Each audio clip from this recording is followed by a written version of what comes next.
for some semifinal college football playoffs, because that's what we've got coming up here in a couple of days as we are that much closer to crowning a national champion. And we get to talk about both of these games with a couple of our favorite guys all year long on the college football kickoff show as we welcome back in the one and only Bryan, Leonard, coming off the ice, where I believe you were in net last night for Colorado when they beat my Panthers, but that's a different story there, Bryan. We'll have that conversation after the show. Teddy Covers in the house as well. TC ready to talk some college football. And gentlemen, we are at that point where we've got the four remaining teams here. We got a national championship around the corner. And I don't call me crazy, Bryan, but I believe the college football gods are really doing the committee a favor here, because you could not have gotten four better blue blood programs and a champion coming out of that group. So I am sure they are ecstatic. It has been all chalk, all playoff long here. I believe 8-0 straight up for the favorites, 7-1 against the number. Thank goodness for Arizona State. And we've got, one game that's listed at a pretty decent price. We got another game that's not so much. Let's start in the Orange Bowl Thursday night with Notre Dame taking on Penn State here. The total seems to be the thing that's bet down the most. Are you shocked Notre Dame seems to continue to get some love here? What do we got, 2.5s in the marketplace here, Bryan? Yeah, I've had a hard time on this game. First of all, these four teams, how often do we find the Final Four in college football without any elite quarterbacks? Yeah. None of these guys, I think, are looking to be starters in the NFL, and they'll be, they'll get drafted, but we're not seeing that this year. So to me, it points to defense, and both of these games involved very good defenses, and that's probably one of the ways I'll take a look at this one. A steady amount of money has been bet on the Irish since the opener. It's now up to 2.5, and I don't know if it'll hit the key number of 3, but if it does, I think there'll be a lot of people looking to take that number. Is it deserved? Keep in mind, Notre Dame has not played the type of schedule they normally do. The only ranked team they faced in the regular season was number 19 Army. They had a weaker path to this game, facing Indiana and Georgia with a backup quarterback. This is also a team with a plus 18 turnover advantage on the season. So I think the Irish are a little bit overrated, to be totally honest with you. Penn State has played 5 ranked opponents thus far, with the only losses coming to Ohio State and Oregon by 7 and 8 points. And those were probably the two teams everybody was looking to play on coming into this tournament. So they've lost, but they've lost to some elite competition. They too have benefited from a lesser competition to get here in this tournament. The Nittany Lions are at a plus 10 turnover advantage on the season, so that has helped them. I just don't trust either one of these coaches in a must-win game, but we do feel both clubs have dominant defenses. Unfortunately, the line has moved from 47.5 to 45 in most places, and I wouldn't play this any lower than 45. It's hit where I think there's no longer any value in that, but I lean with Penn State here in the under. And if this line does get involved, gets up to number 3, plus 3 for the Nittany Lions, they'll be on my card at 3. But other than that, I may have to sit this one out. He brings up an interesting point, Teddy, Bryan does, about the quarterbacks that are both going in this game for their respective teams. Drew Allar, who, has gotten a lot of buzz for maybe a pre-Heisman look next year coming back to Penn State. And Riley Leonard, a cast-off from Duke, which apparently pays really good money to quarterbacks now, Teddy. I don't know if you saw that. Who knew that Duke was a hotbed for quarterbacks and NIL money? But I guess it's no wonder the total has been the thing that is steamed the most here, given the fact that maybe these are the two quarterbacks we question the most here out of the 4 remaining. Sure, and we're talking about 4 elite defenses. Yeah. And certainly when we talk about Notre Dame and Penn State, why are they here now? It's every bit as much as defense as it is offense. I think Allar's got an NFL future ahead of him. Whether he'll be any good or not at the next level, well, being that the guys that draft in the first round are usually wrong, I'm not gonna predict whether he's going to be a good NFL QB or not. Nonetheless, he does have an NFL future, which is certainly a benefit for Penn State because I don't know that Riley Leonard does. That being said, if you ask me which of these two defenses I trust more, it's the Irish, and I'm in play on this game. $5 Tuesday, you can get it right now over at WagerTalk.com. Check out my page, wt.buzz/TC. I'm on a 67% bowl run, so it's been a solid bowl season, or a solid run in bowls for the clients and I. After that, I lost the opening weekend, but since then it's been solid. So I'm in play, and that's $5. So I'm not going to give it out here. If you want it, go ahead, check out the page again, wt.buzz /TC. But from a total standpoint, every sharp dollars come for the under in this game. There's still sharp money coming on the under, even at the 45 and a half that are out there right now. And you can find 45 and a half if you shop around. Bryan Leonard talked about this game possibly getting a 3. It's not getting a 3. Anyone pops a 3, there will be money for the dog there. But total wise, we've seen the money come for the under, and it's a game where it's going to be played at a very relatively slow pace. This is not going to be a 15-possession games. We're not going to see two no-huddle, high-octane offenses marching up and down the field. We're going to see two teams that want to run the football, grind it out, but in the trenches on the field, which does not bode well for overbettors, obviously, this time of the year. And we're in Miami. It's not any weather situations to be concerned of, but it's still a scenario where when we're talking about the pressure of these type of games, I wouldn't be surprised at all if the offenses start out a little bit sluggish. I think first half under might be the best of the bunch in this one. We're talking about how to play the under and how to get at the under. I would not be surprised at all to see both offenses slow starting in this one, leading to a relatively low-scoring game and a relatively low-scoring first half. So the lean definitely to the under. I can understand why the money is coming that direction. Gotta love that, Ted. Again, that's outstanding. In fact, I was just on the college football bet on it edition, and somebody came out with a first half under in this game. Shocking. Great minds think alike there, Teddy. Outstanding. Let me ask you, usually, Teddy, we have a correlation between side and total here. I don't know that we have that in this game. Do you feel there's a correlation between the side and the over, the under? No.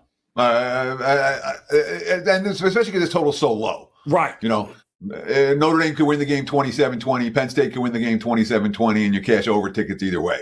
Yeah. I don't think that the Irish correlate with under and the Nittany Lions with over. But that being said, I'm not convinced either side gets to 27 in this one. Right. So I would expect a relatively low scoring game. But I do have I have questions about one of the two defenses, and we already lost the best of the number. This is not the client play, but again, it's $5 at $5 Tuesday at WagerTalk.com if you're interested in my side for this one. I love it. All right, still plenty of time there to jump in on this game, and the public, of course, still has plenty of time to get involved with Notre Dame and Penn State at the Orange Bowl on Thursday, and then, of course, at the Cotton Bowl, we have a pretty interesting game, too, one that's going to involve a couple of well-known teams. You might have heard of them. Texas taking on Ohio State, people. This game is hilarious. Certainly from the standpoint, depending on what side you're on, Bryan Leonard, this line is either a total overreaction or it's absolutely warranted. It just depends on who it is that you think is going to win this game here. But again, Ohio State, you usually at this point don't expect to see this kind of price on a team being that much better than the team they're playing in the semifinals. But that's what Ohio State is doing. 5.5 and 6. Is it warranted? I guess that's the first question here. Well, somebody thinks it's warranted. I don't know if I do. Ohio State came into the season, the most talented roster in the country in college football. So it doesn't surprise me that they had played so well the last couple of weeks since the Michigan debacle. But it's funny. If you were to put out this line after the Michigan game, as opposed to now after what they played the last 2 weeks. Yeah. Totally different. After the Michigan game, everybody's starting, everybody overreacts all the time anyway. But they're saying, and then Michigan comes and then they blow out Alabama and by 17 in their bowl game. So, totally different. After 5 games, the first 5 games of the season, Ohio State was living up to their expectations. They outscored the competition 220-34. Now, since that time, they faced a lot tougher competition. 5 top 10 opponents. They have gone 4-1. Lone loss coming by a single point was when they went to Oregon. So they have looked really good against quality opposition. But this Ohio State, and I follow them every year, and my wife's a huge Ohio State fan. The Buckeyes are a bully, and they've always bullied against weaker competition. It's nice to see them finally playing well against good opposition. They only have a +3 turnover advantage, and that is something that is pretty rare this time of the season, to get a team with the dominance of Ohio State and what they've done, and they only have a +3 turnover advantage. That is something that we always want to take a look at. So it shows they haven't been lucky. They've been very good. It shows how dominant they have been. Texas has been my value choice to win it all at the beginning of this tournament. They have 13 victories. The only team that beat them was Georgia, and they did that twice. They're 2-2 versus ranked opposition, with the victories coming the last 2 weeks against Clemson and Arizona State. And similar to Ohio State, the Longhorns are only up +6 turnover advantage on the season. This game is being played in Arlington, which should give the Longhorns a slight advantage, maybe a point to that advantage. But they are playing in their home state, and they are going to get a lot of fans. But of course, Ohio State travels just as well as any other team in the country. But Texas is very familiar with playing in this stadium, so that gives them a little bit of an edge in my opinion. The first rule of sports betting is to get the best number. And while the dominating performance of Ohio State in this tournament, all betting value on this game has to be with Texas right now. It's really hard to play at your best for multiple games in a row, and Ohio State could not have played any better as of late. Everybody wants to see what they just saw and work off of that.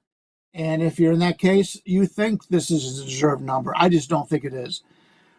This is likely, 4 points higher than what it would have been if this game had been played a week ago. And anytime I can get that kind of value, I'll be looking at that. So, the Buckeyes opened as a slight favorite and took all the money. It hit 6.5, and it's basically settled to 6 since then. I was hoping for the 7 myself, never saw it. And if it had been there, I probably wasn't going to be quick enough on the trigger as the pros when they're betting that with their eyes on the betting board all day long. But the betting value here is on Texas, and that's the side we want in this one. We've got 2 excellent defenses doing battle, and we get the semi-home underdog in this one. So that's a take to me. I like Texas, and Texas plus the 6 is my better bet as of the 2 that we spoke about on today's show.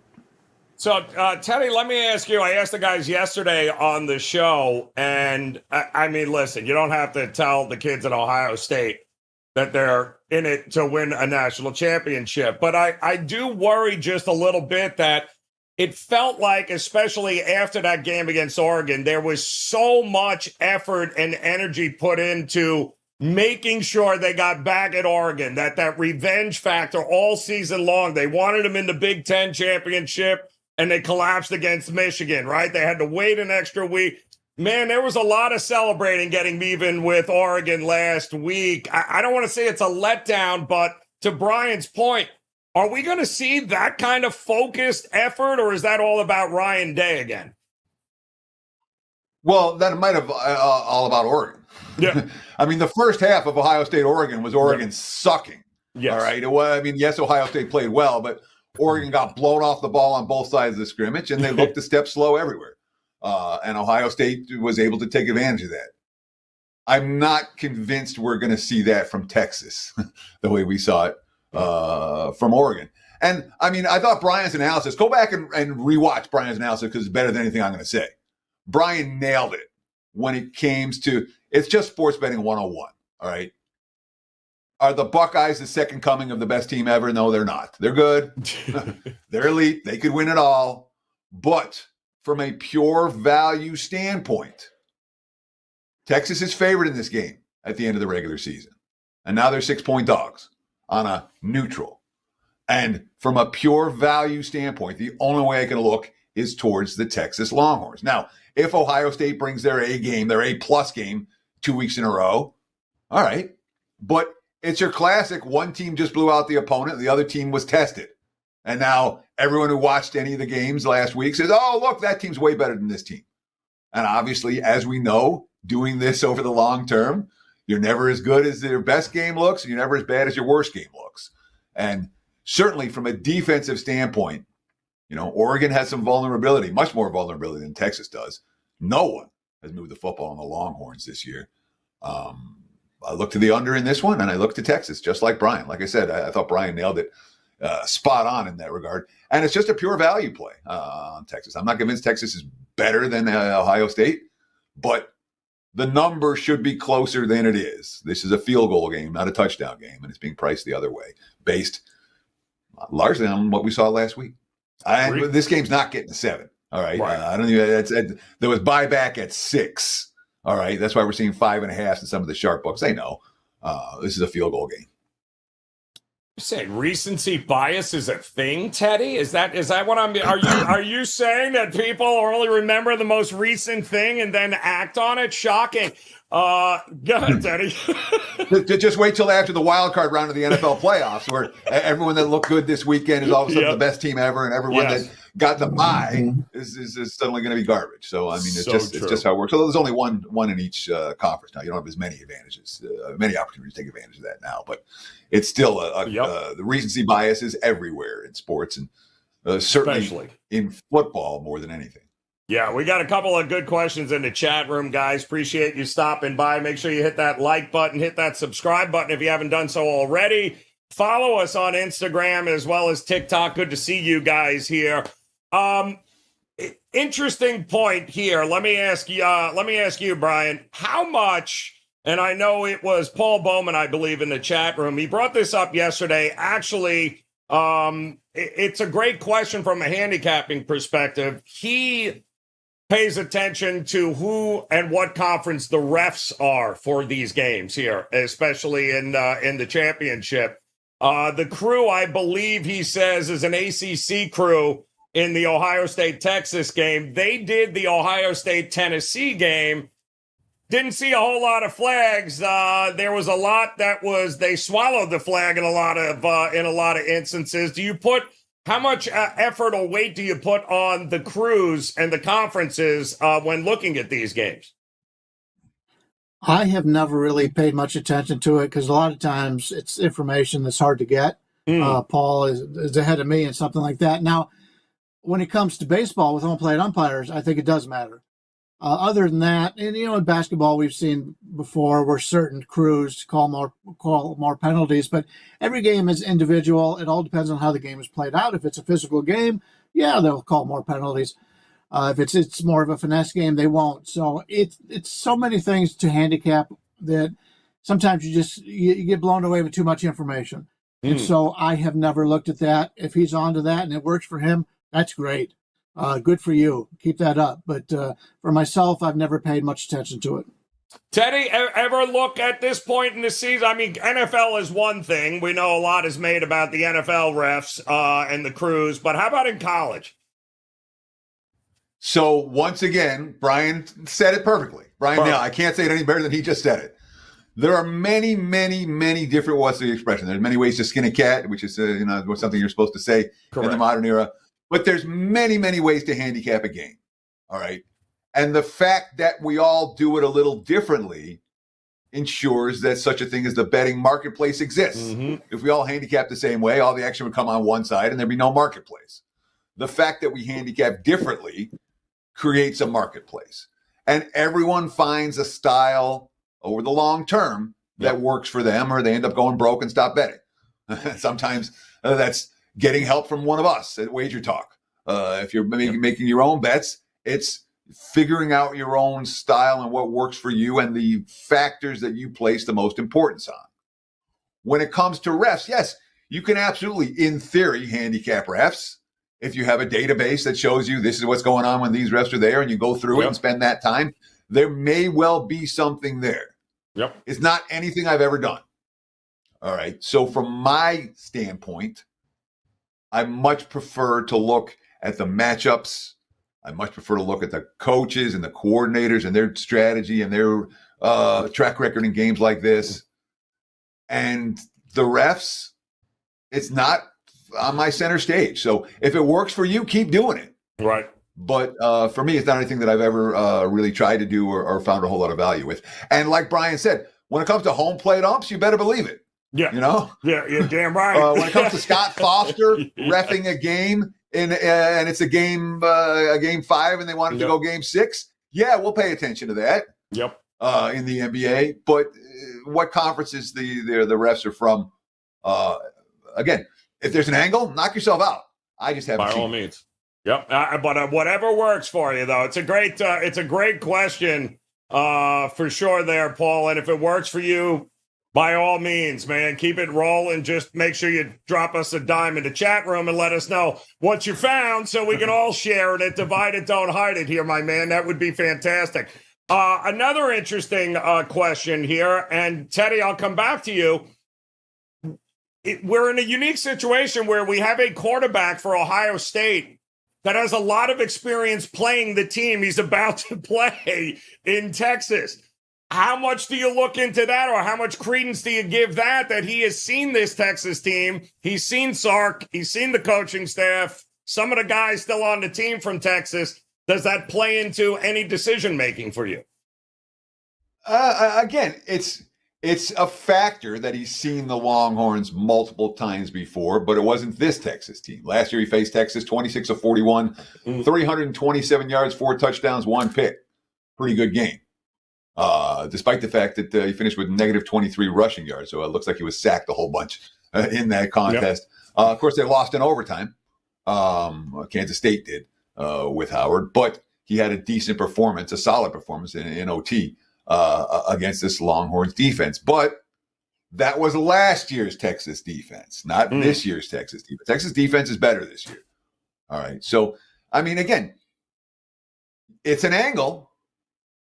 I wouldn't argue with paying attention to it, but it's not, in my mind, the be-all or end-all of the handicap is how Will Howard did against Texas last year, the year before that.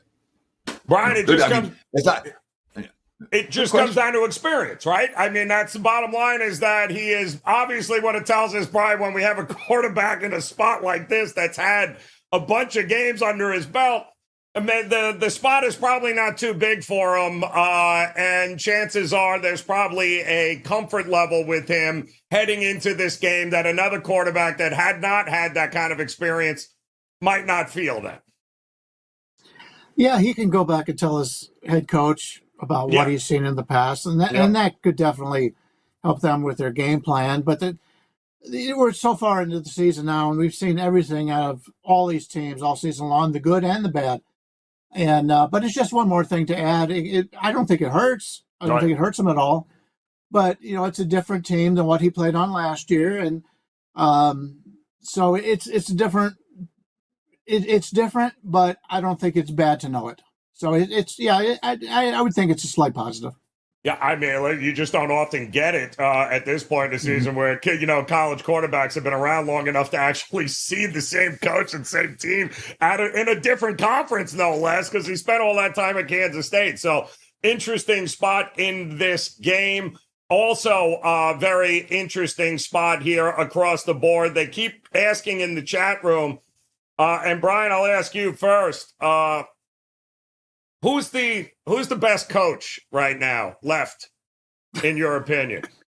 Who is the best coach?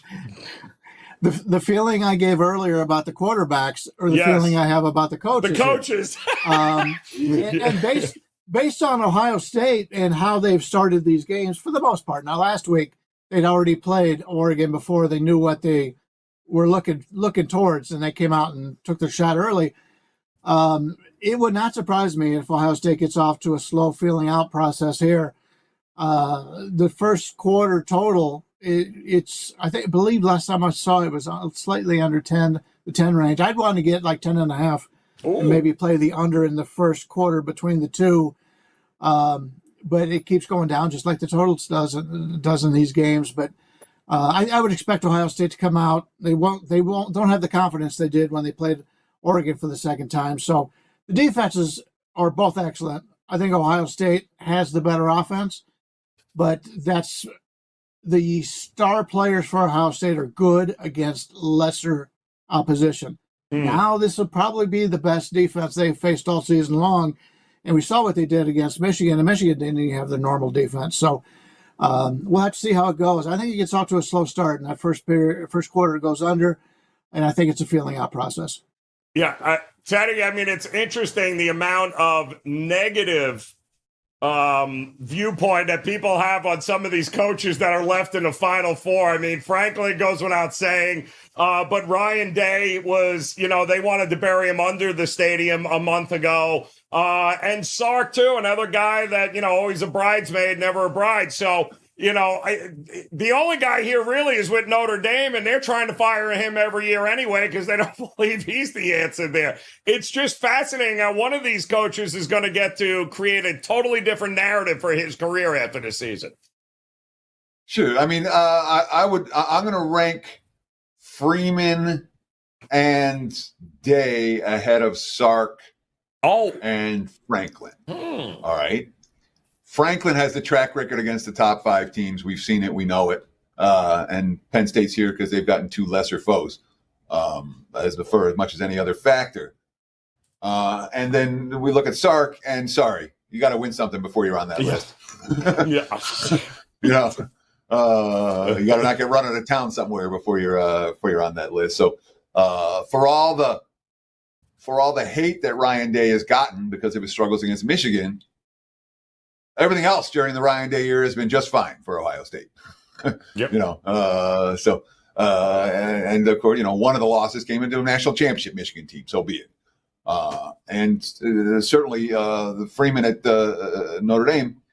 Again, he hasn't been there that long, right? But he's shown he belongs there. And I haven't seen. I know they were flat in the Northern Illinois game, but I haven't seen a lot of flat showings from Notre Dame this year, and I'll give Freeman credit for that. That was the only time that I saw it. I mean, Northern Illinois, that loss, they haven't lost since. So it looks like they learned their lesson rather early here.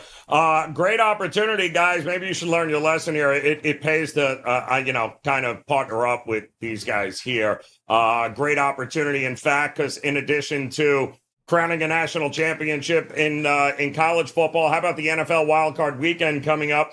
And now you have the opportunity to partner up with these guys at a great discount. $149 will get you every NFL playoff right through the big game, guys. Opportunity for $149 right now at your favorite handicapper, whether it be Bryan, Leonard, or Teddy Covers.